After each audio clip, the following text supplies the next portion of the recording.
정치평론가 이강윤의 오늘.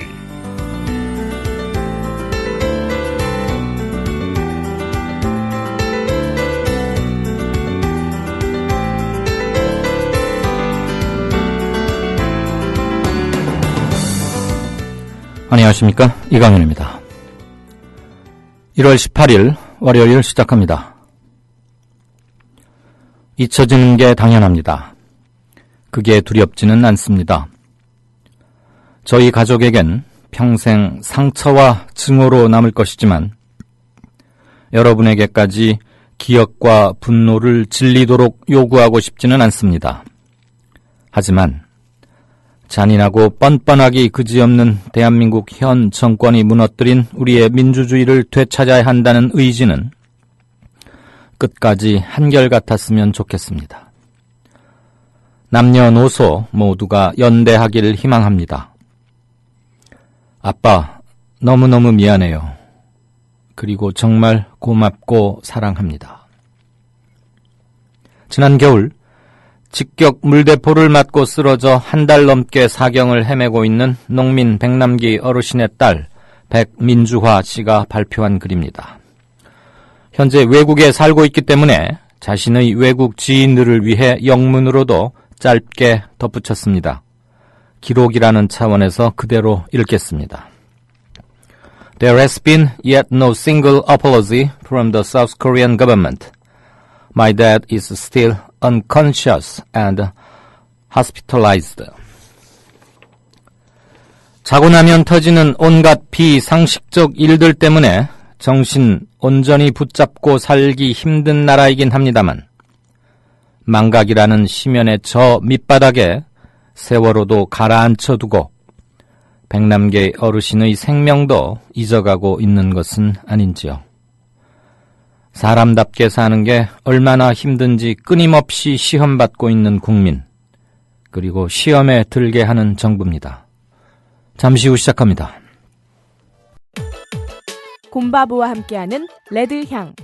16브릭스 달달하게 떠오르는 레드향. 곰바보.net에서 설 명절 예약 주문 판매 중입니다. 010-8936-4705 고당도 상품을 지향하는 곰바보.net에서 만나보세요. 설 명절 곰바보 레드향으로 감사의 뜻을 전해보세요. 010-8936-4705 010-8936-4705 지금 바로 전화주세요. 대한민국 투어. 우리 국민TV 남덕수 조합원님께서 운영하시는 이 대한민국 투어. 이분이 그 20년 경력의 베테랑입니다. 이분의 어떤 경험을 여러분께서는 그냥 버스에 앉아가지고 다 빼먹는 거예요. 20년 동안 쌓아둔 그 빅데이터. 그렇죠.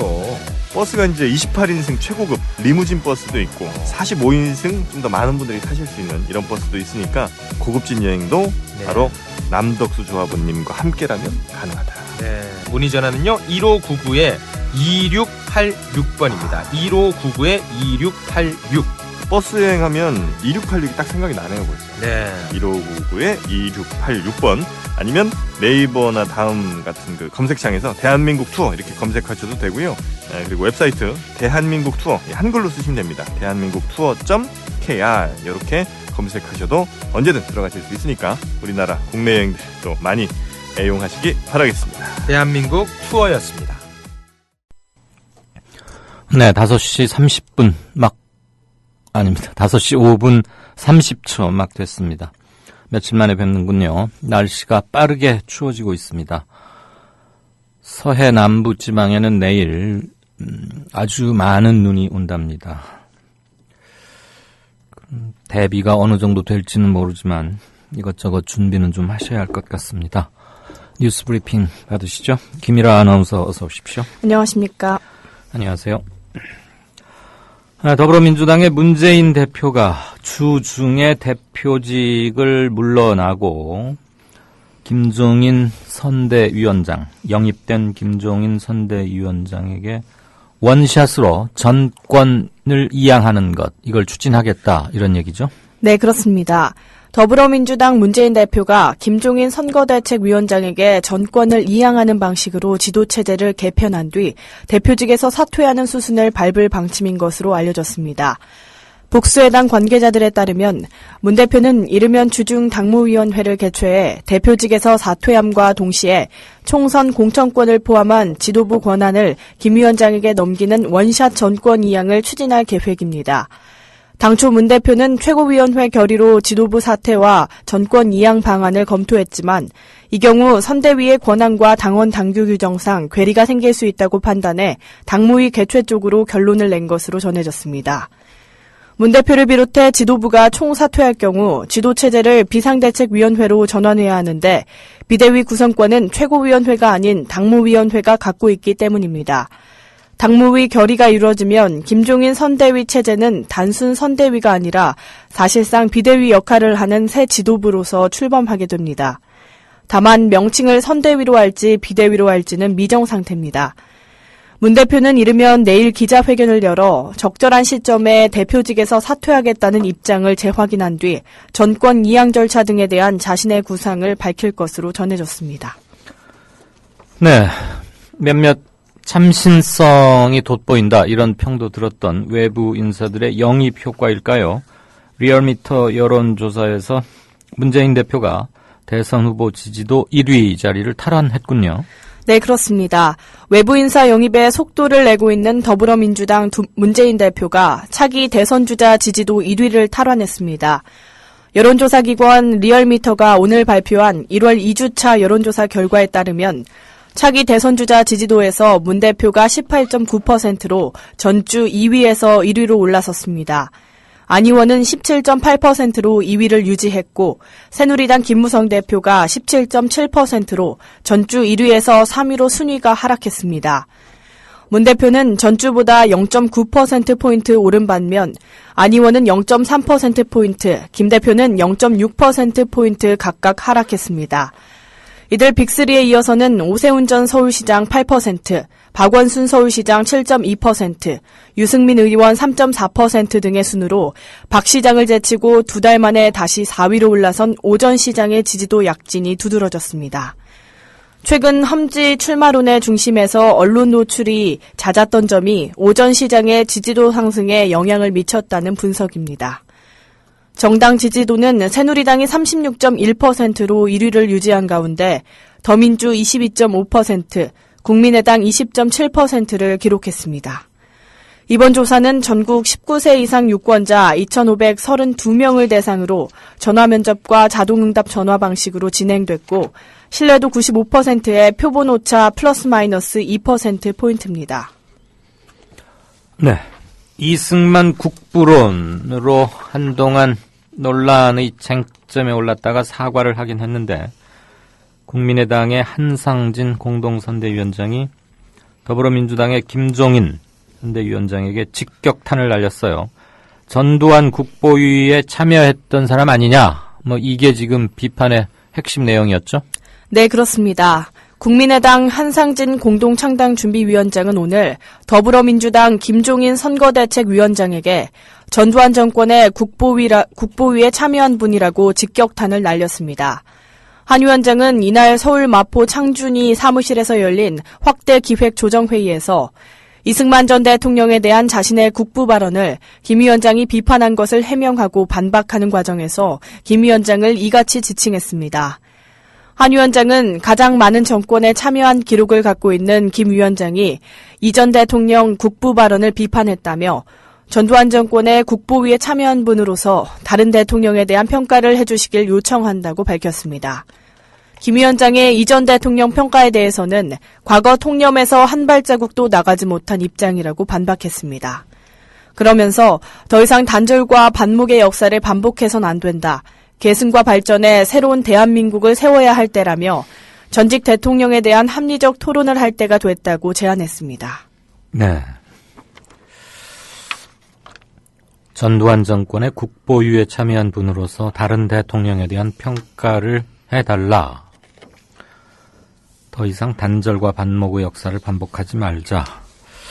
한상진 서울대 교수 시절에 어떤 발언을 했는지 이런 것들도 함께 좀 돌아볼 필요가 있긴 하겠군요. 자, 국민의당의 안철수 의원이 천정배 의원 그리고 손학규 전 고문과의 연대는 열려져 있다. 그리고 자신의 서울 노원 지역구 출마는 당론이 정해지는 거에 따라서는 다른 곳으로 출마를 하거나 아니면 이번 총선에 불출마할 가능성도 있다. 이렇게 처음으로 시사했죠. 네, 그렇습니다. 국민의당 창당을 주도하고 있는 안철수 의원이 더불어민주당과 4월 총선에서 연대하지 않겠다고 말했습니다. 독자 후보를 내 새누리당, 더민주와 제3정당으로 경쟁하겠다는 의지를 밝힌 것이어서 4.13 총선은 일려다야 구도가 더 분명해졌습니다. 안 의원은 월간 중앙과의 인터뷰에서 20대 총선에서 야권 연대할 의향이 있는가라는 질문에 야권 연대는 없을 것이다. 그동안 야권은 상대를 가르치는 오만함의 정치를 해왔다. 정권 교체라는 목표가 같으면 힘을 합쳐야 하는데 생각이 조금이라도 다르면 밀쳐낸다. 그럴 거면 자기들끼리 모여 세비받아 재미있게 살면 될 일 아닌가. 반대 의견을 악으로 규정하는 야만의 정치. 이제는 종식시켜야 한다라고 답했습니다. 또한 천정배 의원, 손학규 전 지사 등과의 연대 가능성에 대해서는 천정배 의원뿐 아니라 호남 내 그룹이 더 있다. 이분들과는 연대 가능성을 열어두고 있다라고 답했습니다. 네. 야권은 상대를 가르치는 오만함의 정치를 해왔다. 정권 교체라는 목표가 같으면 힘을 합쳐야 하는데 생각이 조금이라도 다르면 밀쳐낸다.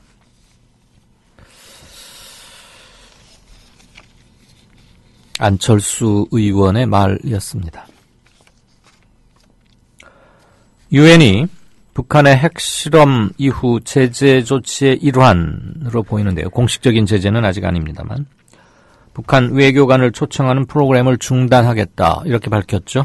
네, 그렇습니다. 세계경제포럼 조직위원회가 최근 4차 핵실험에 대한 대응으로 북한의 다보스 포럼 참석을 거부한 데 이어 최근 유엔에서도 북한 외교관 초청 프로그램 시행이 무기 연기된 것으로 전해졌습니다. 유엔의 정통한 소식통에 따르면 유엔은 1월 말쯤 시행 예정이던 북한 외교관 초청 군축 관련 연수 프로그램의 시행을 연기했습니다. 군축 연수 프로그램을 후원해오던 유엔 회원국들이 이번에는 지원이 어렵다는 의사를 피력한 것으로 전해졌습니다. 이에 따라 매년 한두 달 동안 북한 외교관들을 초청해 유엔이나 제네바 유엔 군축연구소, 관련 회원국 등을 돌며 시행해오던 연수 프로그램은 일단 무기한 연기됐습니다. 올해 불발 가능성도 배제할 수 없을 것으로 보입니다. 이 같은 결정에는 북한의 4차 핵실험에 대한 강한 거부감이 반영된 것으로 알려졌습니다. 네. 이런 넋 빠진 일이 또 일어났는데요. 세월호 때 숨진 학생들, 남자 학생들에게 징병검사 받으라 이런 통지서가 배달됐다고요? 네, 그렇습니다. 지난 16일 오후 세월호 참사 희생자인 고 김동혁 군의 집으로 병무청에서 보낸 통지서가 날아들었습니다. 대한민국 남성이라면 누구나 받게 되는 징병검사 대상 안내문이었습니다. 이를 받아든 김 군의 부모와 동생 등 유족들은 서로를 부둥켜 안고 울고 또 울었습니다. 동혁이가 미치도록 그리웠기 때문이기도 했지만 야속한 국가행정으로 또 한 번 상처를 받은 탓입니다. 앞서 지난해 말에도 박아무개 군에게도 똑같은 통지서가 배달됐고 이외에도 2-3명의 희생학생들 집으로도 징병검사 안내문이 전달돼 부모들이 가슴을 쳤다고 유가족들은 전했습니다. 참사로 희생된 단원고 남학생들의 유가족에게 신검 영장이 줄줄이 발송되고 있는 것은 희생학생 상당수의 출생 연도가 1997년이기 때문입니다. 참사 이후 충격과 진상규명 활동 등으로 사망신고를 못했기 때문이라는 지적도 있지만 유가족들은 국가가 아이들을 2번 죽이는 일을 저지르고 있다며 울분을 토하고 있습니다. 세월호 참사로 희생된 1997년생 단원고 남학생은 모두 92명인 것으로 전해지고 있으며 이 가운데 상당수는 아직도 사망신고를 하지 못하고 있어 이런 통지문을 받은 부모는 더욱 늘어날 것으로 보입니다. 통지서를 받은 동혁군의 어머니는 밤새 울고 또 울었다. 아직 수습되지 않은 희생자들이 남아있고 세월호 참사의 진상도 밝혀지지 않아 사망신고를 할 수 없는데 이런 군입대 관련 영장을 보내는 나라가 어디 있느냐고 말했습니다.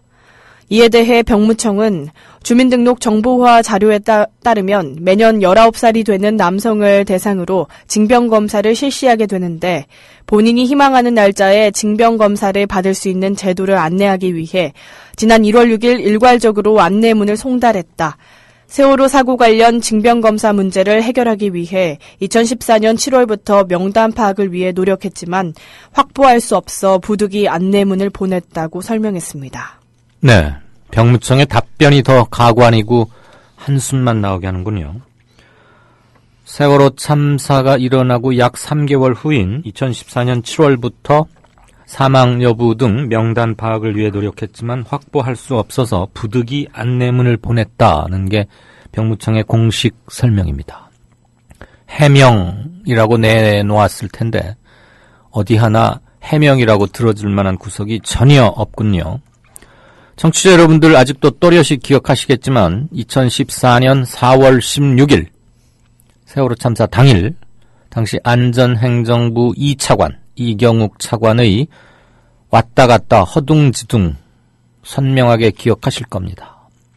사람 머릿수 하나 제대로 못 세서 처음에는 다 살려냈다고 하다가 나중에는 300 몇 명 구조했다고 하다가 170 몇 명 구조했다고 하다가 알고 보니까 사람 머릿수를 2번 세서 생존자가 2배로 늘어났다느니 이렇게 계속 텔레비전 앞에서 횡설수설만 했습니다.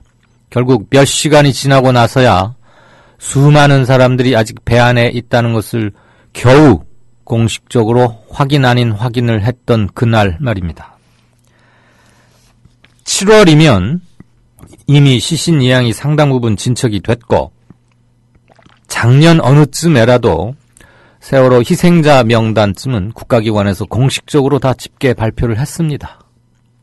조금만 찾아보면 당연히 알 수 있는 일인데 국가 정부기관이라는 것이 제 나라 국민이 살고 죽었는지조차도 파악을 못해서 사망신고를 안 한 집 아이들에게는 다 보내고 있다. 이러면서 무슨 세월호 특조위를 만들고 특별법을 가동하고 사자에 대한 무슨 보상이나 뭐 이런 대책을 어떻게 만들고 있다는 말입니까? 한마디로 월급 받을 자격이 전혀 없는 공무원들의 모습을 또 한 번 보고 있습니다. 사망신고를 가서 공식적으로 요즘은 주민센터라고 하던가요? 거기에 가서 신고하지 않은 집에서는 앞으로도 계속 이런 징병검사, 신체검사 받으라는 통지서를 와서 받게 될 모양이라는데 한심하기 그지없습니다. 이런 정부니까 겨우 그 정도밖에 세월호 참사 대처를 못했지 싶기도 하고요. 자, 아버지의 부모에 의해서 살해당하고 시신이 훼손된 채로 냉동고에 보관된 충격적인 일이 지금 그 뉴스 여진이 끊이지 않고 있는데 아동학대가 지난 10년 동안 하루 평균 15건 꼴로 일어났고 그런데 가해자들 주로 가족이겠습니다만 처벌이 거의 이루어지지 않거나 처벌했어도 아주 솜방망이 처벌에 그쳤다. 그런 분석이죠? 네, 그렇습니다. 국내에서 발생한 아동학대 건수가 최근 10년 사이 2배 가까이 증가한 것으로 나타났습니다. 반면에 가해자 처벌 수위는 다른 흉악 범죄에 비해 극히 낮았습니다. 부천 아동 시신 훼손 사건을 계기로 가정 내 아동학대의 심각성이 재조명받으면서 아동학대의 조기 발견 개입 시스템을 구축해야 한다는 지적도 나옵니다. 오늘 한국형사정책연구원 강은영 박사가 내놓은 아동학대의 실태와 학대 피해 아동 보호법제에 관한 연구 보고서에 따르면 2004년부터 2013년까지 전국 아동보호 전문기관에 신고된 아동학대 사건 건수는 총 95,622건에 달했습니다. 하루 26건씩 신고가 접수된 셈입니다. 아동학대 가해자는 부모가 82.7%로 절대 다수였습니다. 이어 대리양육자 6.8%, 친인척 6.2%, 타인 2.3% 등의 순으로 나타났습니다. 울산 칠곡 계모 사건 등을 비롯해 최근 사회적 논란을 부른 대부분의 아동학대 사망 사건이 친부모 혹은 의붓부모에 의해 저질러졌다는 점과 궤를 같이 합니다. 통계로 나타난 아동학대의 심각성과는 반대로 가해자에 대한 처벌은 관대했습니다. 해당 기간 검찰에서 처분한 572건을 표본 추출해 가해자 처벌 수위를 확인해보니 법원 재판에 넘긴 것은 32.2%에 불과했습니다. 아동학대 피의자로 조사받은 가해자의 절반가량이 면죄부를 받은 셈입니다. 실제 피해 아동은 아무런 대책 없이 가정으로 돌아가 가해 부모와 함께 살게 되는 경우가 대부분입니다. 강 박사는 사안에 따라 벌금형이나 기소유예 처분 자체가 나쁘다고 볼 수는 없지만 특별한 담보장치를 마련하지 않고 피해 아동을 원가정에 방치하는 것은 너무 위험한 일이라고 지적했습니다. 네, 너무 당연한 지적이긴 합니다만 굳이 전문가의 말을 빌지 않더라도 우리가 상식적으로 짐작할 수 있습니다만 강 박사의 마지막 지적, 충고 당연히 중요한 부분입니다. 특별한 담보, 보호장치 마련하지 않고 피해 아동을 원가정에 다시 돌려보내는 것 너무 위험한 일일 수밖에 없죠. 자, 이기권 고용노동부 장관이 한노총의 제안을 거부함으로써 노사정 대타협이 다시 서너 달 만에 또 파국 위기에 몰린 셈이죠? 네, 그렇습니다. 이기권 고용노동부 장관은 오늘 9.15 노사정 대타협의 좌초의 위기와 관련해 노사정이 만나서 협의를 하는 게 바람직하다며 기존 입장에 변화가 없음을 재확인했습니다. 이 장관은 이날 기자단 티타임에서 정부도 노동계도 의사결정을 함에 있어서 가장 중요한 것은 국민이 생각하기에 가장 절박한 게 무엇인가 하는 것이라며 이같이 말했습니다. 앞서 한국노총은 11일 제61차 중앙집행위원회를 열어 노사정 대타협 파탄을 선언하고 정부 여당의 입장 변화를 요구한 바 있습니다.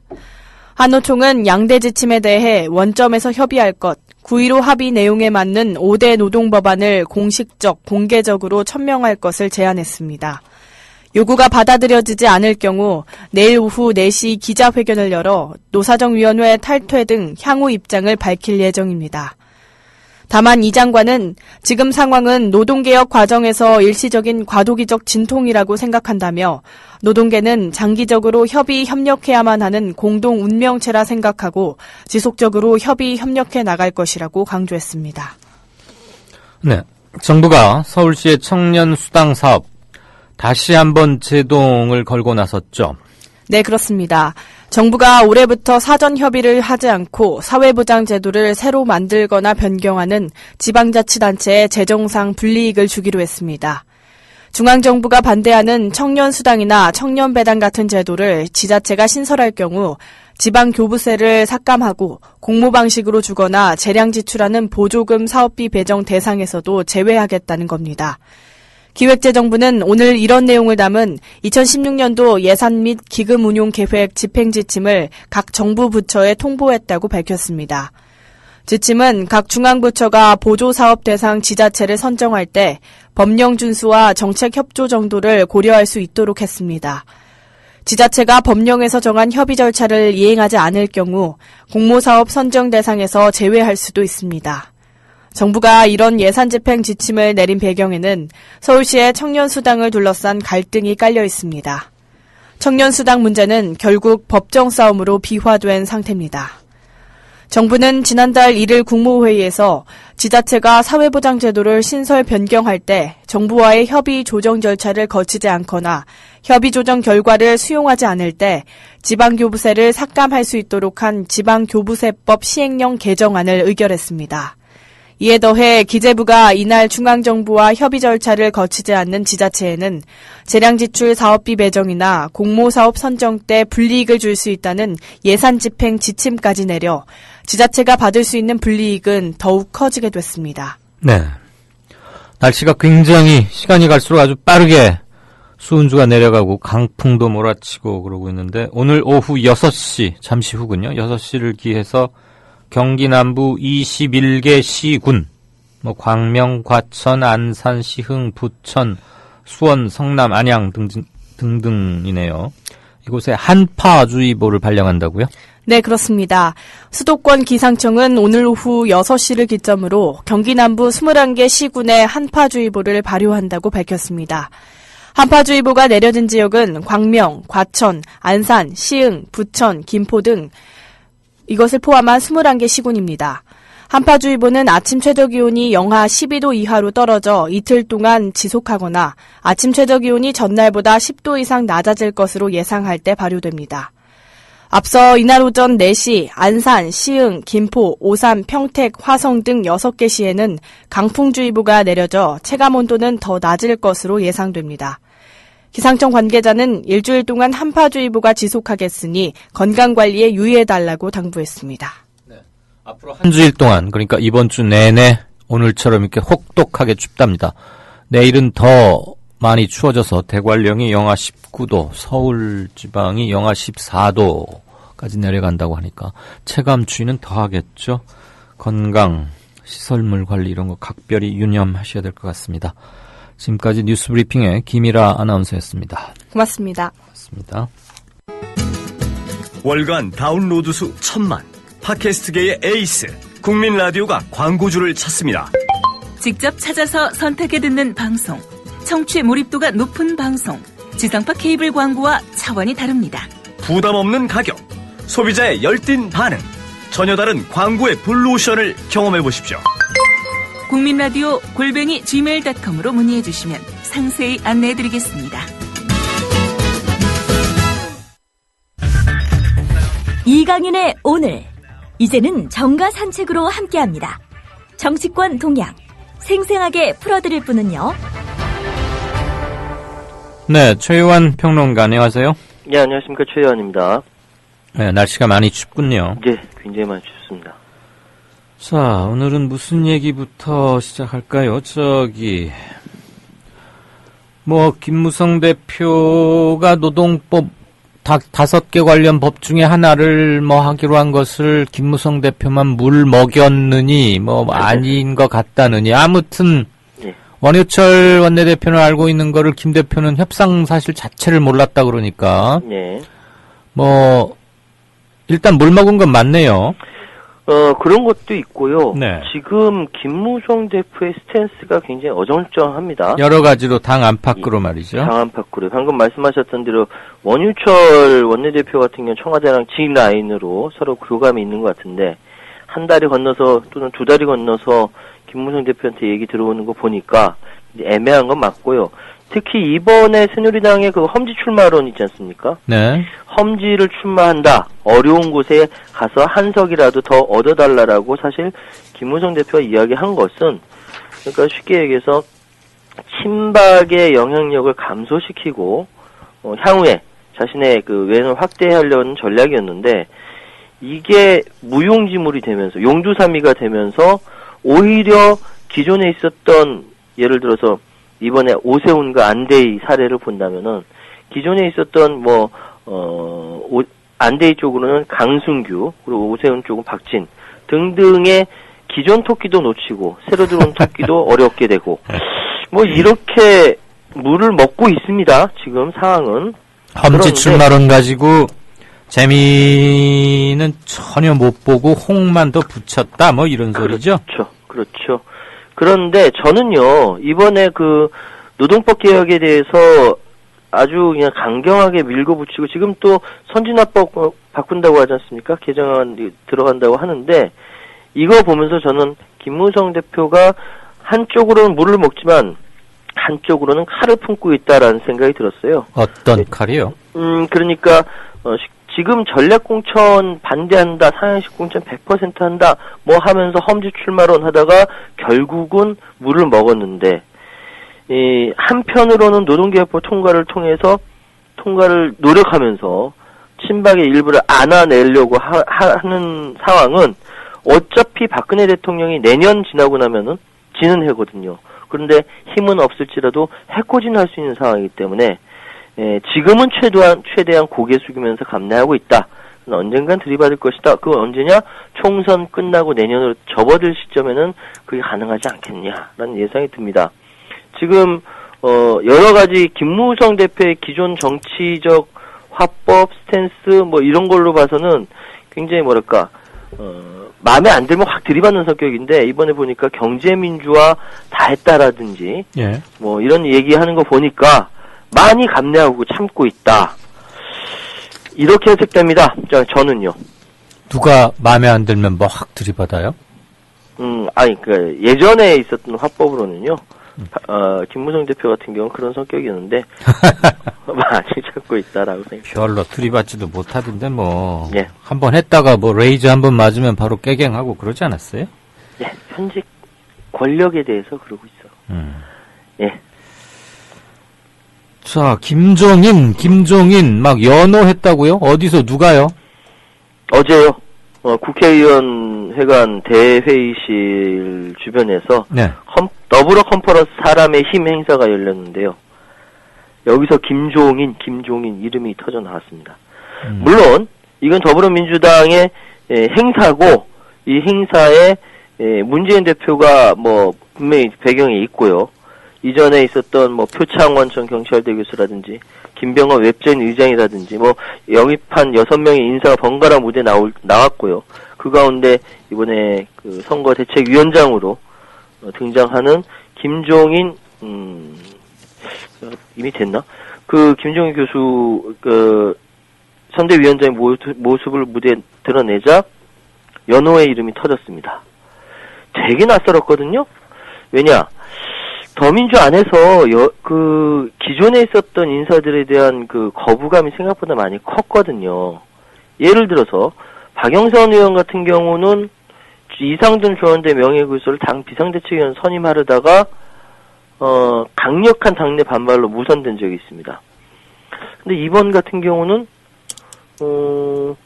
그렇지 않거든요. 그런 이제 뭐 꼬집는 글이 올라오긴 하지만 이게 좀 판단하기가 좀 애매합니다. 그래서 어떤 생각이 드냐면요. 일각에서는 특히 김종인 선대위원장이 들어오자마자 친노 패권주의를 해결하겠다라고 공언을 했는데 이전에 친노 패권주의는 없다라고 이야기하던 것들은 다 어디로 갔는가? 김종인의 말 한마디로 하루아침에 해결되는 건가라고 의문을 제기하는 경우가 있습니다. 네. 그리고 솔직히 여당에서 박근혜 대통령 탄생 공신이 이젠 야당 잘되게 해주겠다고 여기 와서 또 친노 패권주의 해결해주겠다라고 이야기하는 거에 솔직히 자존심 무척 상한다라고 이야기하는 사람도 있고요. 어떤 사람이 그래요? 아니, 뭐 그런 사람들이 있죠. 아, 그래요? 예. 예. 충분히 그런 아니, 얘기 나올 수 의견들이 있죠, 그렇게 물론. 있다고요. 예. 근데 이제 어쨌든 최소한 지금 상황이 어떻게 돌아가는지 그 김종인 선대위원장이 어떤 생각을 하고 있는지에 대해서 네. 좀 더 알 필요가 있다. 이런 생각이 듭니다. 예. 어쨌든 지금 상황은 김종인 연호가 터지는 이유는요. 지금까지 지금까지 지속적으로 위기 의식을 갖고 있었던 더민주당에서 이제 영입 인사들도 있고 좀 히트를 치고 이렇게 하는 뭔가 절실함의 표현 아니냐 이렇게 해석하는 것도 있습니다. 우리 최 평론가는 어떤 견해십니까? 저는 전자입니다. 전자. 예. 자, 지난 주말에 너무 빨리 떠나신 거 아닌가. SNS에는 온통 그분에 대한 추모와 기억과 예전에 책을 읽을 때 그 어떤 밑줄 이런 네. 것들 다시 올리고 한 분이 우리 곁을 떠났습니다. 신영복 선생, 쇠귀 신영복 선생. 발인이 오늘 있었죠? 예, 오전 11시에 대학 성당에서 있었습니다. 네. 제 개인적으로는요, 제가 성공회 대학원 졸업을 하면서 몇 번을 신영복 교수님을 찾아뵙고 말씀을 청했고요. 그렇기 때문에. 남다르시겠네요? 어떤 사람들은 이상한 소리도 하던데, 지금 우리 신영복 교수님 41년생이거든요. 네. 계산해보면 75세인데, 좀 더 이렇게 강의라든지, 더 이렇게 말씀이라든지, 책이라든지 이런 걸로 할 수 있는 충분한 그 연세임에도 불구하고 조금 일찍 가셨다. 너무 일찍 가셨다. 아마 하늘나라에서 하느님이 이런 인재가 필요하다라고 뭐 일찍 데려가신 거 아니야? 그런 생각도 들고요. 그런데 개인적으로는 그렇다 하더라도 명확하게 이야기할 수 있는 건 일부에서는 신용복 선생이 대한민국 민주화 운동에 기여한 바 없다. 그 사람은 전향하지도 않은 공산주의자다. 뭐 전향했다 그러던가 뭐 이렇게 전향은 비판하는 했죠. 일단 있습니다. 형식상. 네, 그러니까 예. 무기징역에서 20년 20일 만에 출소할 수 있었던 거고. 신용복 선생이 같이 있었던 사람들이 무기징역 가운데 수도 없는 많은 사람들이 네. 자살을 했대요. 예. 근데 그 자살을 하지 않고 버틸 수 있던 힘은 하루에 한 번씩 잠깐 비추는 신문 쪼가리만한 햇살 때문에 그렇다고 합니다. 그 햇살이 나중에 버틸 수 있는 힘이 되었고 출소해서 어떤 일을 했느냐. 후학들을 가르치고 후학들에게 자극을 줬고요. 후학들이 바르게 살도록 채찍질을 해줬고 조언을 해줬고요. 그건 민주화운동 이상의 힘을 발휘했거든요. 대중들이 화염병 들고 쇠파이프 휘두르면서 나가서 싸우는 것, 그래서 사회를 뭐 이렇게 바로잡겠다 하고 하는 것도 있지만 용기 없어서 그렇게 나가지 못하는 대중들이 그분의 말씀, 책으로 감명받고 내가 올바르게 살아야지, 이제 똑바로 살아야지, 그렇게 영향 주는 것은 민주화운동 이상의 힘을 주고 있죠. 네.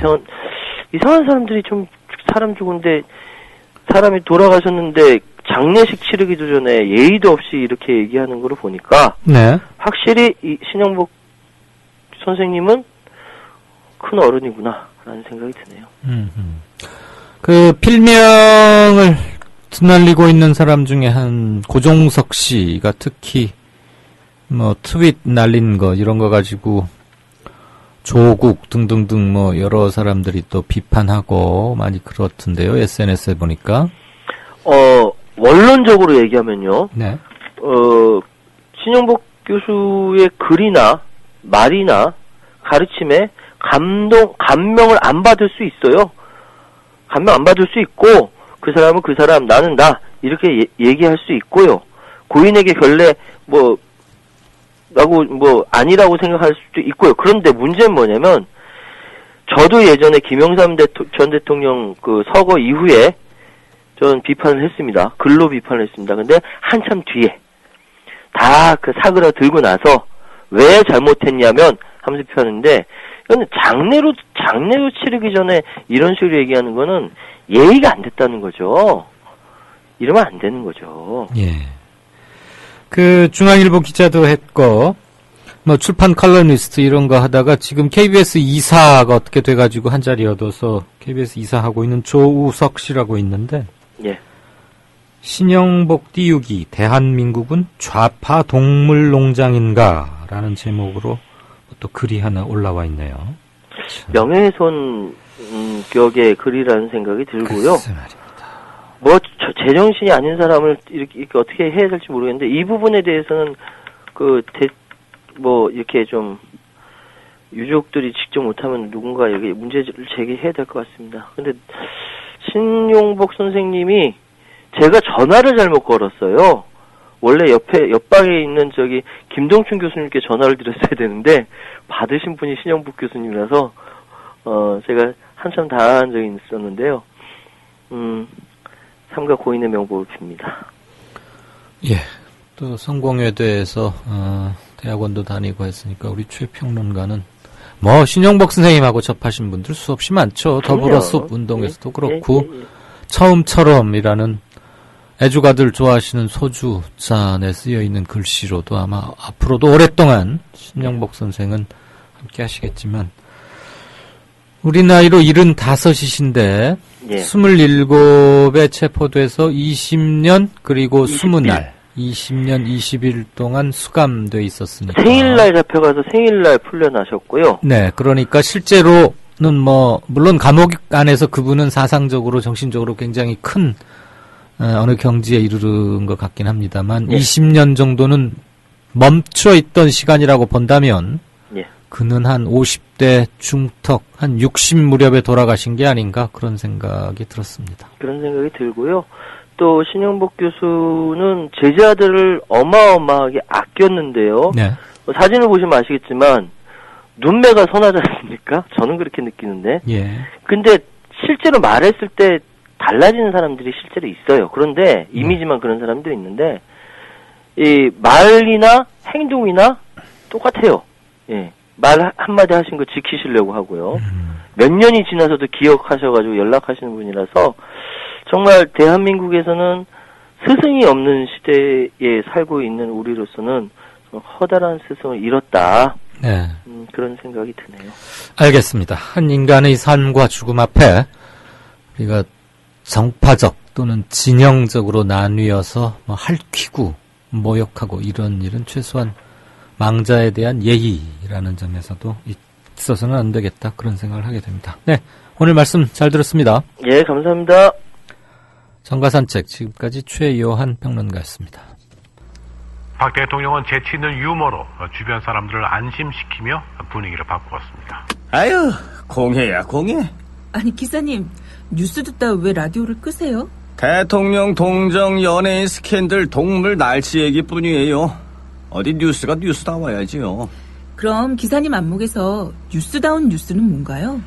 4대강 만든다고 하더니 죽을 4차 4대강 만들었고, 나라님이 자원 외교한다며 혈세를 펑펑 써댔고, 똥별들이 무기 팔아서 뒷돈 챙기고 나라가 개판 5분 전이 됐는데 이런 건 뉴스에 안 나오잖아. 뭐가 뉴스겠어요? 자고로 뉴스라는 거는 권력이 뭔지 알려주고 그 권력을 바르게 이끄는 거 아니겠습니까?